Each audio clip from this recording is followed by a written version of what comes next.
Dunk. So I started teaching physics in 2003, and I remember that summer my mom said to me, you know, Kelvin, I know what math is, but now you're teaching physics. What the heck is physics? What is physics? You know what biology is. What's biology? If it's living, it's probably biology. If it was never living, probably ain't. You know what chemistry is. What's chemistry? It kind of contains the definition in the when you're looking at chemical thingies. So what's physics? This is a definition that one of my university profs gave me. It's not bad in that I can figure out what the heck we're talking about. Here's what he used to say. Physics, he said, is the science of measurement. He said if you're measuring something, you're doing physics, which really means physics actually, in his mind, overlapped and enveloped every other branch of science, because in every other branch of science, you were probably measuring something. But if physics actually is the science of measurement, then, Michael, it leads to an obvious question. What do we measure? Three main things. Length. Does anybody know the standard units in science for measuring the length of something? Meters. In meters. By the way, my handwriting is atrocious and messy, so if you can't read my writing, I will never embarrass you for that one. And believe it or not, my handwriting has gotten much better since I first started teaching. Really? Yeah. Second thing we measure is time. What are the standard units for time in physics and science? Seconds, not hours, not minutes, seconds. Third thing that we measure is mass. Now, the standard unit for mass should be a gram. The problem is a gram is so small and it makes our numbers so big that a long time ago we decided the standard unit of mass is going to be the kilogram. It bugs me because the first two don't have a prefix, a metric. This one, it works. You'll get used to it, no problem. In fact, these units are called SI units, which is from French. It's the System International, the International System Standardization of Units, of which there are only 7. Now, you're going to learn all sorts of other units this year. You're going to learn newtons and volts and amps and joules. And you're going to learn all sorts. Actually, they all come from these 7. These 7 are defined. The rest are derived from these 7. So the first one I already told you, length. What do we measure length in? Meters.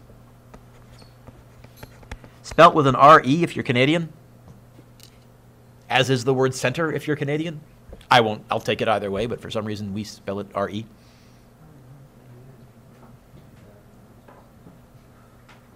Most of your spell checks are American and they'll correct you on it. It's like neighbor is spelled with a B-O-U-R in Canada, although, right? Time, what do we say? Seconds. And mass, we said kilograms. I'm going to start to I'll abbreviate that one. The fourth one that we defined, that we didn't derive, that we defined, is electric current. Does anybody know what we measure current in? Volts is actually how we measure the amount of potential energy per charge in a chemical or a battery. So volt is a derived one. Ohms is a measure of resistance, also a derived one. Joules? Joules is a measure of energy, also a derived one. Amps. Amperes. Well, amps, symbol A.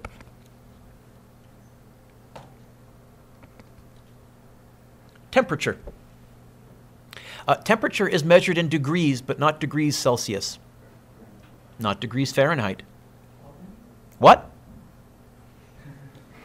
I'll never get tired of that. My name is Calvin, and it's spelt the same way. So yeah, degrees Kelvin, symbol degrees lowercase k. William Thomson, who is Lord Kelvin, and that's where the degrees Kelvin come from. He was a mathematician / scientist about 200 years ago who did a lot of research. Graduated high school at age 10, university at age 13. Quite brilliant. It used to be until about 3 years ago, if you went into Google and you typed in my name, Kelvin. The first page that came up was devoted to Lord Kelvin. In fact, the very first thing that appeared on your screen took up the whole screen, and it said, Kelvin is God. It was great. Then Google redid their analytics search engine, and now it doesn't do it anymore. Stupid. By the way, what is 0 degrees Kelvin? Absolute zero. Yeah, thank you for giving me a definition by giving me a definition. What is absolute zero? Lowest temperature that is possible. It's when the molecule, because heat comes from molecules and atoms vibrating and moving around. All heat is actually motion in disguise. And at 0 degrees Kelvin, that's when stuff can just no longer move. We can get really, really, really close in a laboratory. I think 0 degrees Kelvin is minus 279 degrees Celsius. I'd have to look it up again. We can get within 0.00001 of it in a lab, but not quite there. The amount of a substance, those of you that are in chemistry might know this one. Although you're grade 11, so you might not have learned it yet. No, good thought. Isn't it a little like weird thing? It's also an animal. Mole. If you've seen one, you've seen a mole. Yeah.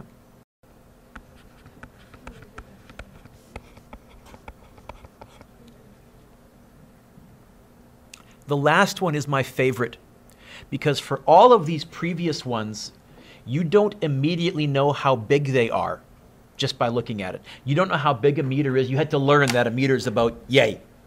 You don't know how long a second is. You've grown up and you've learned a second is about 1,000 is a trick you usually use. You don't know how heavy a kilogram is. You have to become experienced. But light intensity. First of all, does anyone know what we measure light intensity in? Close. Candles. And you all instantly know how big one candle is, don't you? I don't need to tell you. Right? How bright is one candle? Oh, yeah, that bright. Candles. CA. Those are the big 7. Having said that, in this course, we're only looking at the top 3. Next year, we'll bring in current and electricity, but we will look very little at degrees Kelvin. We don't look at heat in physics 11 or 12. Heat, simple in real life, amazingly complicated, and you need calculus to really do it properly in the physics world. You will look at moles, those of you that are in chemistry. We don't look at light intensity, which is too bad. I think it'd be interesting. Turn the page if you haven't figured that already. In addition to the base units of liters or grams or meters or seconds or volts or joules or newtons or whatever units that we're throwing at you, the SI uses a prefix system to allow for the expression of large and small quantities. It's good. It's the metric system is also what we kind of unofficially call it. How the US has never migrated over, I don't know. The US, it drives me crazy because whenever you're doing math there, you have to have all these conversion factors. How many feet in a mile? No, it's not even that, no. 5,192, because that's a nice round number that you really want to use, right? Yeah. Stupid. Oh, and how many inches in a foot? 10? No. How many? 12, which is, okay, not a bad, but really still kind of a dumb number. Yeah. So I wish they would go metric and just get it done and over with.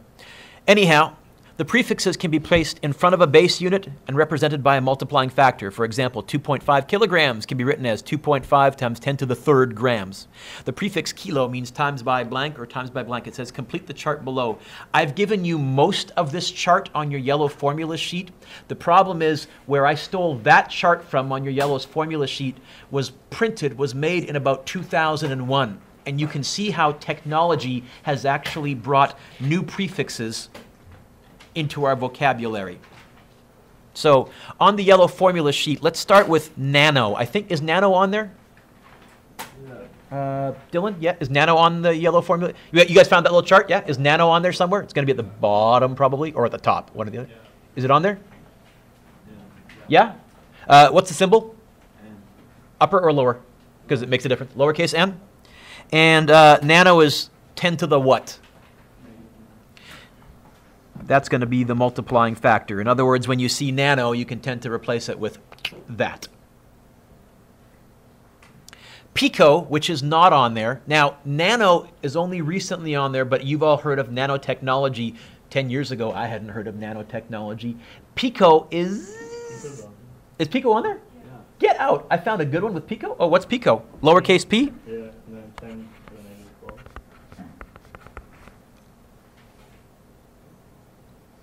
Pico, when you're talking that small, now you're getting into the size of an atom, which really means we're not getting much smaller than that. There are things called quarks, which make up electrons and protons and neutrons, which are smaller, but we're not going to go there. Micro has this weird, now we can't use m because we used a lowercase m for milli already, so micro actually has a Greek letter m. It looks like this. It's called a mu. What does a Greek cow say? Mu. It's an old joke.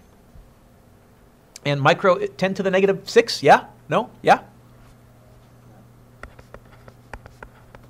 I don't have these memorized, by the way, because I've given you a formula sheet for that reason.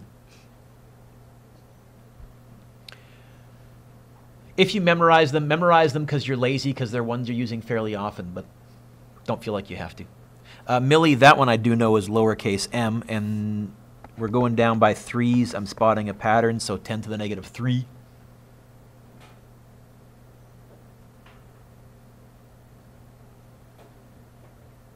Centi is lowercase c, yes? And that's 10 to the negative 2. Now it stops going down by 3s for some reason. Well, This deck is supposed to have a C. Yeah. Why did you spell Decker with K, I think? no. Canada versus Britain versus... Oh, it's on here, it says C. Okay. Then that one was printed in Canada. I probably yoinked this one from a US website. You think I typed this myself? Decky is that the D by lowercase d by itself? Yeah. Okay, because one of the D's has something beside it and one doesn't. That's 10 to the negative 1.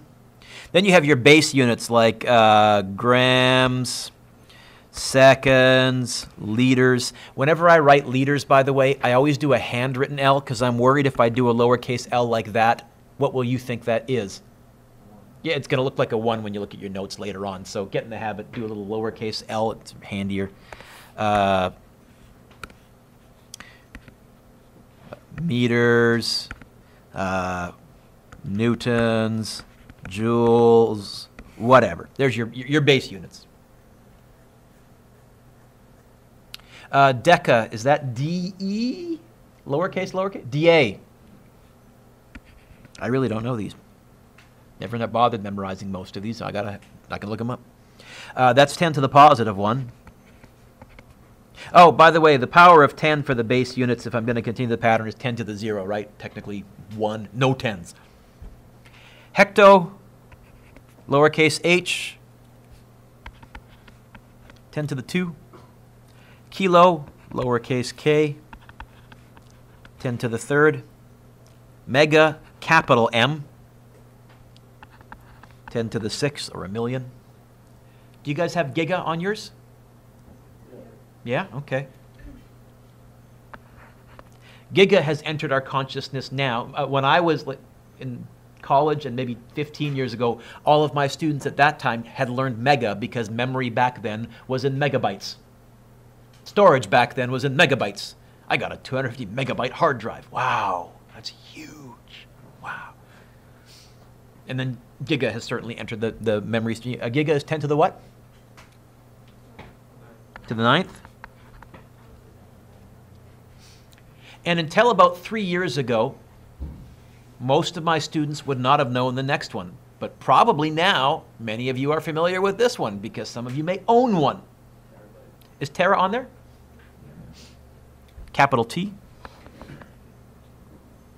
And 10 to the 12th. Yeah, terabyte hard drive. This is my 1 terabyte hard drive, which is already apparently on the small size, all right? Does anybody know what comes after Tera? I've just started hearing it in the past 2 years when they're talking about computer speed. So they used to measure computer speed in gigaflops. Then they started measuring it in teraflops. Petaflops, yeah. I'm not going to put it on here, but the odds are in 20 years, you'll have to stretch both of these out a bit more and add some to the top and some to the bottom as technology changes. I'm not sure how much smaller we can get. But bigger? Yeah. Any base unit can be used with a prefix. For example, there's some examples. Handy trick, don't worry about that. Instead, we'll talk about how we do some conversions. Turn the page. During this course, we're going to use models, often mathematical, to help us understand a particular set of phenomena. That's a fancy way for saying we're going to look at something in the real world in nature, and we're going to try and figure it out and predict what's going to happen, and often our prediction is going to involve an equation or some mathematical model. But I have to be full disclosure. These will almost always be wrong. 95, maybe even 99% of what I teach you this year is garbage. And same with Physics 12. The reason is, Hakeem, we want to keep the math clean, and without calculus, we really have to limit things. So, for example, in Physics 12, when we look at circuits, in real life, as wires heat up, their resistance changes, which changes the current, which changes the amount of heat, which changes the amount of resistance, which changes the current, which changes... okay, you know what? Our wires aren't going to have any resistance. The math is easier. This year, we'll look at ropes and pulleys, except our ropes won't have any mass and our pulleys will be frictionless. We'll look at projectiles, but we're going to ignore air resistance because air resistance is yucky. But having said that, we'll be close. You will usually be within a decimal point or two. We'll be close. If we were going to the moon and being really super accurate, okay, we'd factor a lot more in, but we'll keep the math simple.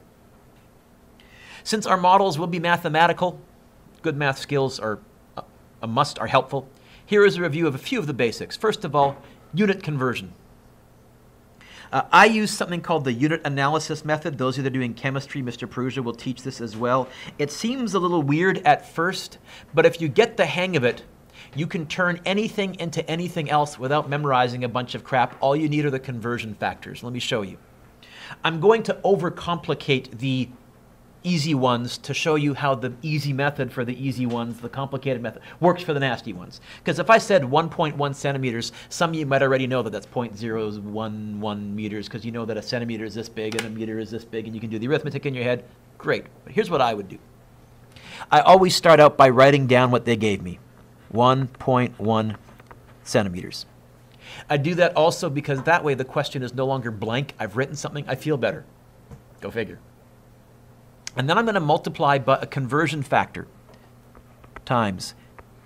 And the conversion factor is going to be a fraction. What units did I start out with here? I want to get rid of those. I want to cancel those. To do that, I'm going to put centimeters on the bottom, because I have centimeters on the top in the first fraction. Jake, I don't need to write the little over 1. You understand it is a fraction. I'm not going to do that anymore. You're in grade 11. But I do have centimeters on the top, centimeters on the bottom. That will cancel. And I want to put meters on the top because that's what I want to end up with. And what I need to write in this fraction are two things that are the same. Two things that are the same. What's the conversion factor? What's the 10 to the on the centimeters on your formula sheet? To the -2? Yeah? Here's what I'm really saying.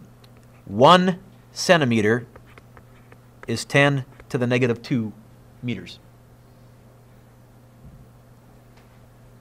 In fact, if you use this method,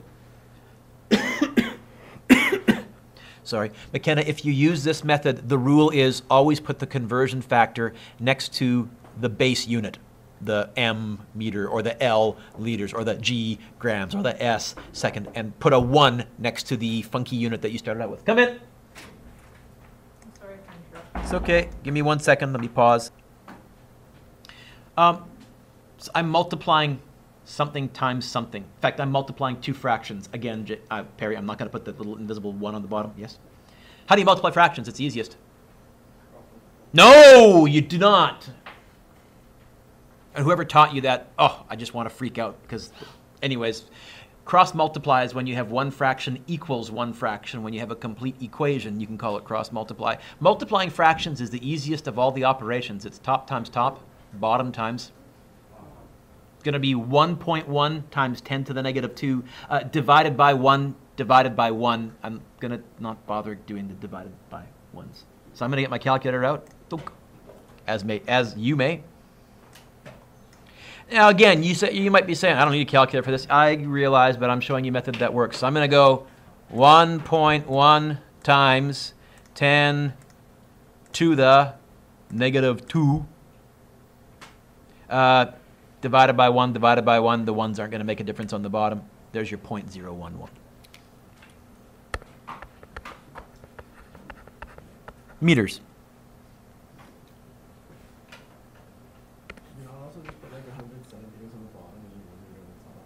You can. Absolutely. In fact, that's the way I would do it, because I know that 1 meter and 100 centimeters are the same. If you want to use the conversion factors from the chart, if you want to use the 10 to the, then it's always put it next to the base unit. Yep. I would do it your way. In fact, I hardly ever use the chart. I have a few key things memorized, and I can hopscotch my way to anywhere else I need to get. 76.2 picometers. So I would go 76.2 picometers times. I would say I want to get rid of the picometers. I want to end up in meters. What's the 10 to the what for pico? That's going to go next to the base. See, this is where my method works a little better, because I'm willing to bet you don't know how many picometers are in 1 meter. But no, there's my conversion factor.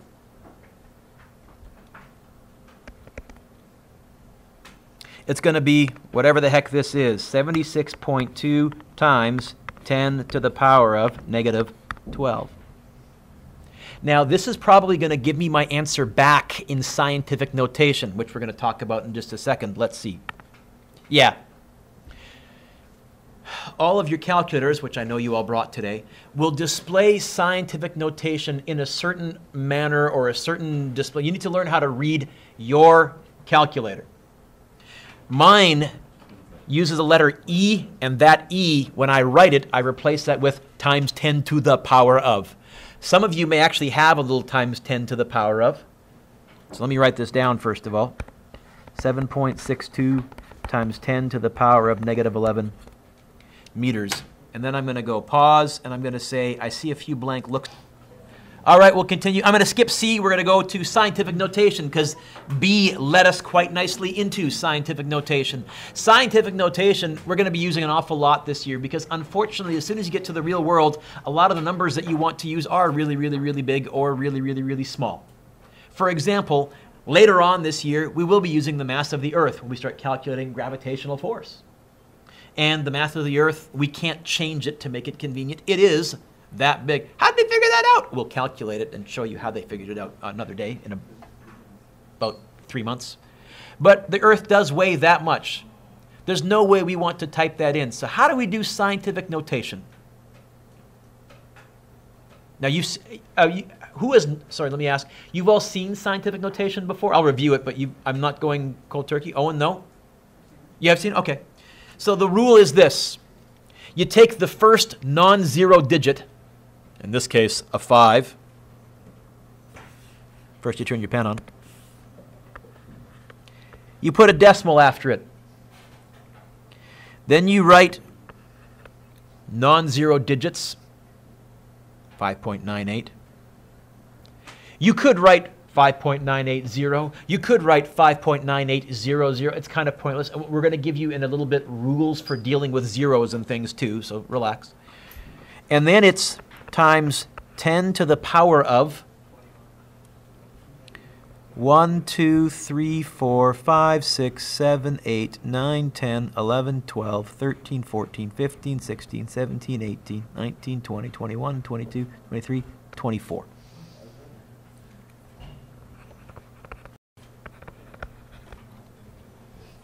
The Earth weighs 5.98 times 10 to the 24th kilograms. In a pinch, I'll use 6 times 10 to the 24th if I'm trying to do math in my head, and yes, I'm a nerd enough that sometimes I am. Okay. The second step is being able to type that in. to your calculator. I'd like you all to watch for a second. This is how you should not type it in. It works most of the time, but every once in a while it goes a little haywire on you. This is how you should not type it in. 5.98 times 10 to the power of 24. Now that'll work most of the time. But as soon as you start doing exponents and things, the exponents won't behave the way you want them to. So all of your calculators have a built-in scientific notation button. And you need to, all of you that have a calculator here, find it. Now it's either going to look like this. Oh. It's either going to be an EXP button, or on mine, it's an EE button.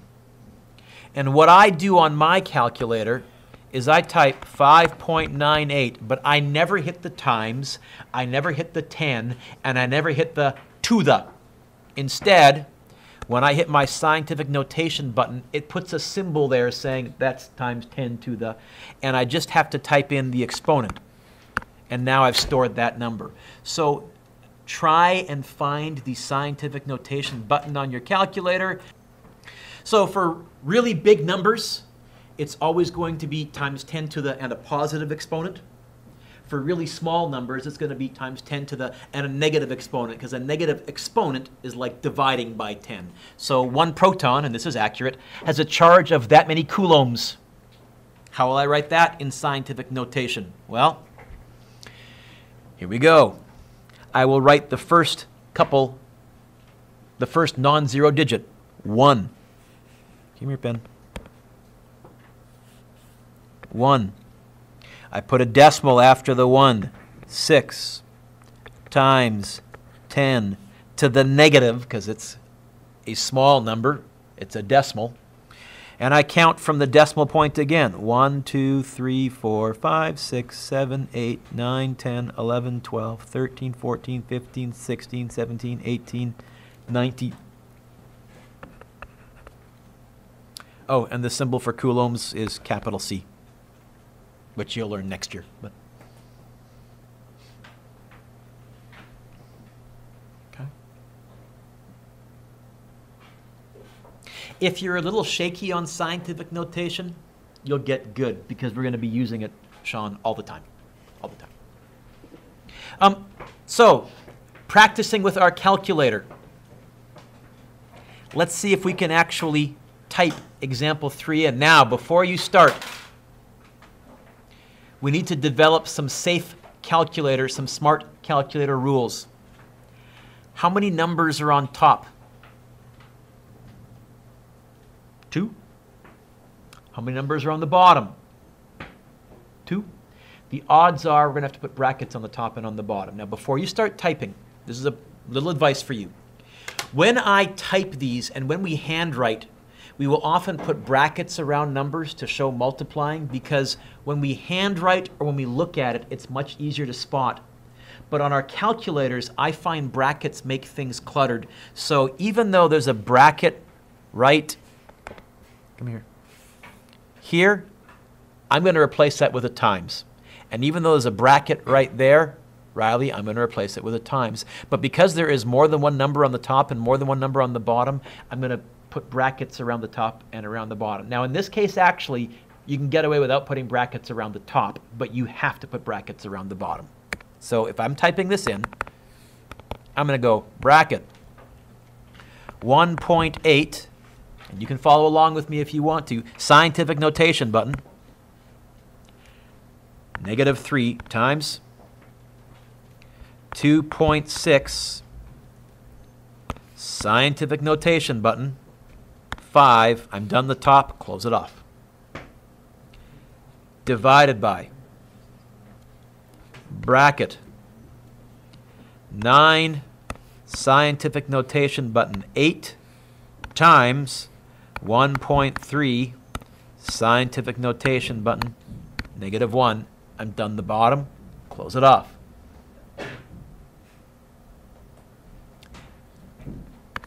That is the correct answer. Oh, How do I translate that? I'm not going to write 4e minus 6. What will I actually write? 4 times 10 to the power of negative 6.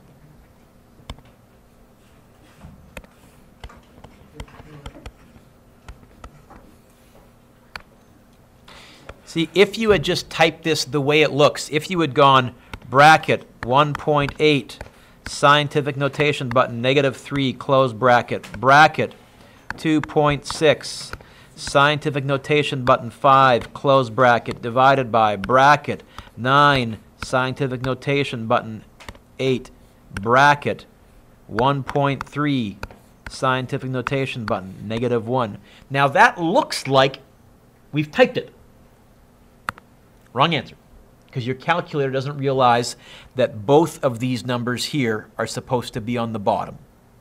You have to tell it by putting the bottom in brackets. Yep. Sorry, what? Some of your calculators might be able to. And my little spiel, in about 5 years, once that becomes standard, it's probably going to change. But it's nowhere near standard. It's only on a few models right now. Yep. Yep. Can you hang on for about 10 more minutes? Okay. So we're looking at really small and really big numbers. The problem is we really don't have a good grasp or a good idea of what really small or really big numbers are like. Put your pencils down, look up. How big is a billion? Yes, in terms of zeros, I can do that. How big is it? Well, these people have put together a great website. It's called the Mega Penny Project. What we're going to do is we're going to look at numbers in terms of pennies, because all of you know how big a penny is, at least for a few more years until they phase it out.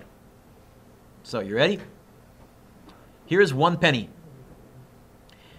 This is in America, so its width is 3/4 of an inch.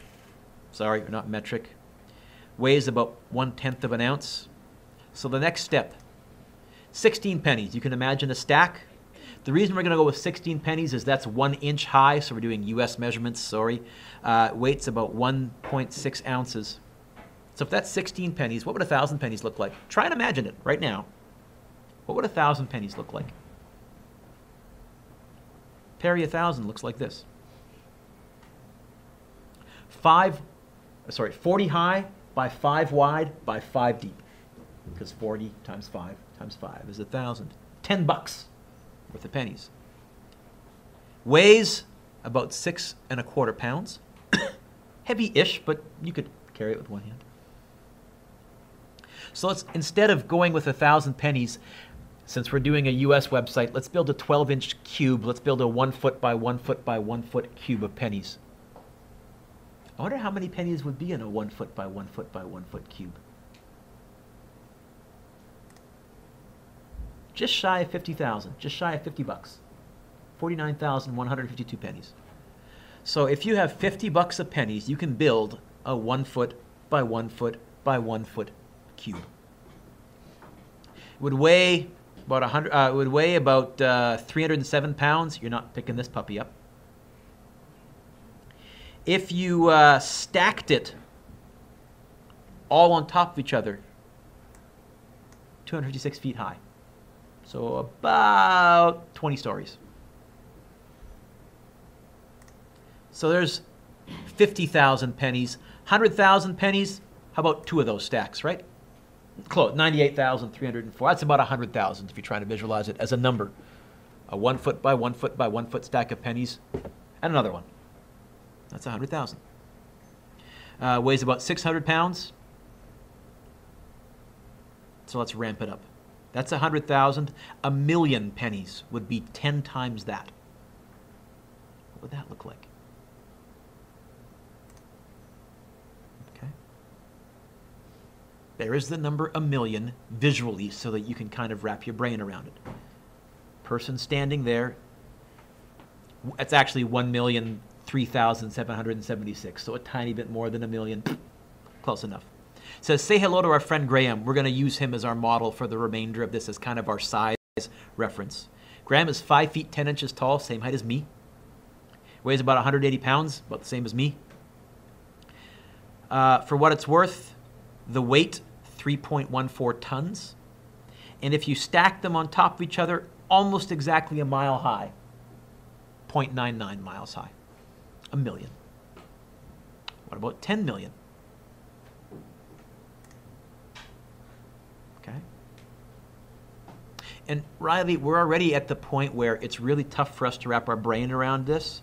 But I'm going to tell you right now, we're going to be dealing with numbers in physics, especially physics 12, way bigger and smaller than NAS. If I could have your attention for a moment, please. So let's continue. 10 million. Okay. If you laid this flat in a carpet, it would cover almost an acre. So you could basically pave a whole lot, a big lot with it. If you stacked it up, it's almost 10 miles high. So 100 million. There's 100 million pennies.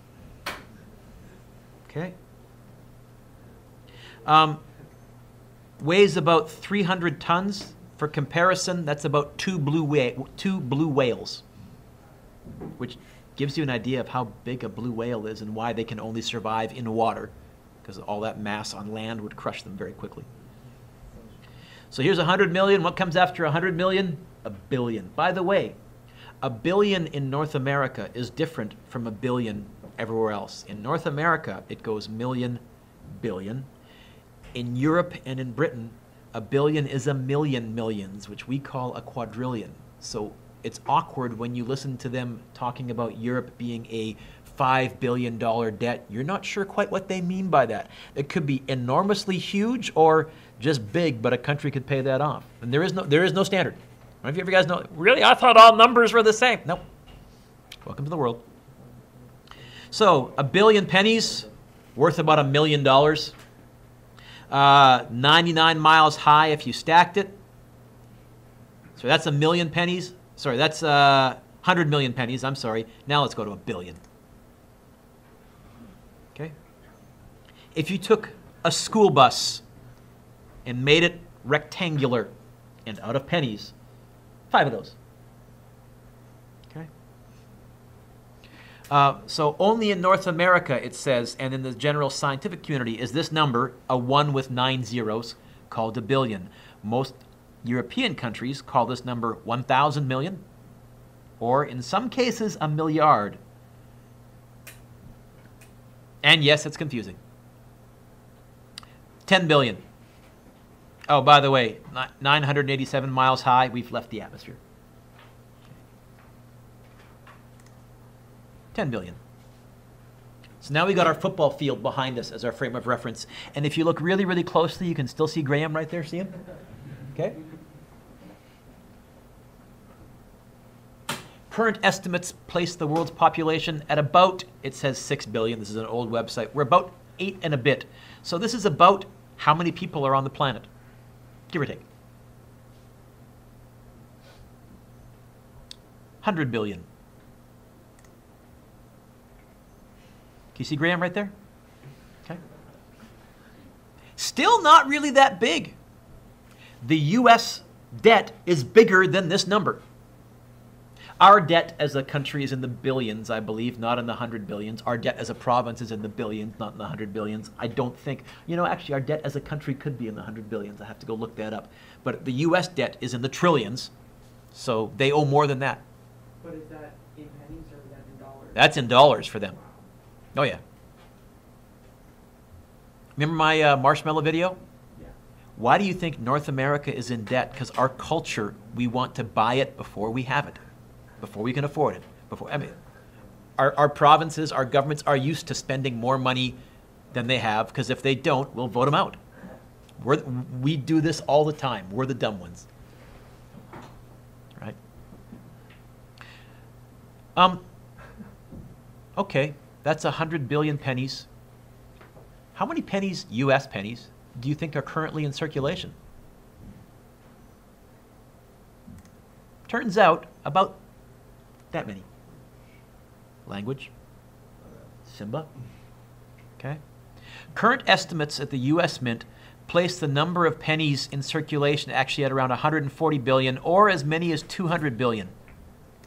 However, since they were first made, over 300 billion pennies have been minted, so that leaves about 100 billion pennies unaccounted for. Well, they've been some of them have been taken out of circulation by the U.S. Mint, but many of them are under couches, in jars, down sewer drains, smashed, run over by trains and squashed flat, or collected by coin collectors. Now, we have made a good decision here in Canada just last year. What was the decision that we made in Canada about the penny? Get rid of it. It's going to vanish. Why? Yep. Why can't they do that in the U.S.? I don't think they'll ever get that through Congress. And the reason is, who is on their penny? Abraham Lincoln. And any of the states where Lincoln was either a senator or a president, they will never vote that. They will insist. In fact, Lincoln's from Illinois. I believe Illinois is still the only state in the U.S. where their toll booths will accept pennies. Because we're proud of our Abraham Lincoln. Go figure. Politics. All right. What comes after billions? Trillions. Now we're approaching the by the way, total height, 200,000 miles. You're way out there.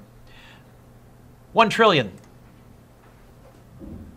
I don't know if you can see him. There's Graham right there. Right? Hello.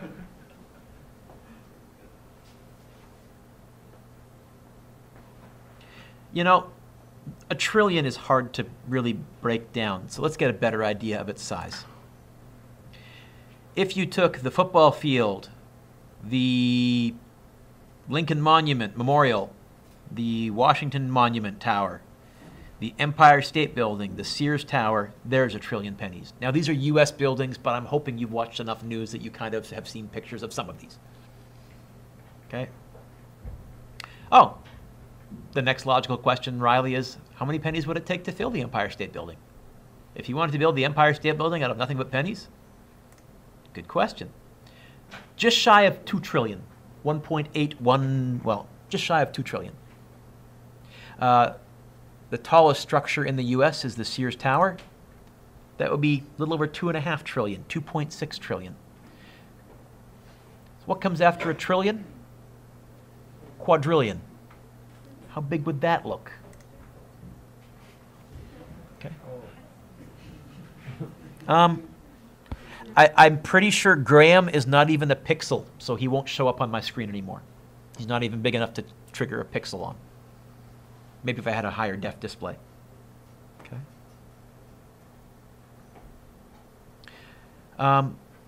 After a quadrillion, quintillion.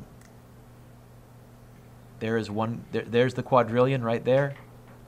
You can barely see the trillion right there. Quintillion. Okay. Another way to think about this is Mount Everest is about that tall, about that much higher than this. This cube is almost the same height as Mount Everest. Now, this is only times 10 to the 1, 2, 3, 4, 5, 6, 7, 8, 9, 10, 11, 12, 13, 14, 15, 16, 17, 18. We just did the math of the mass of the Earth was times 10 to the 26.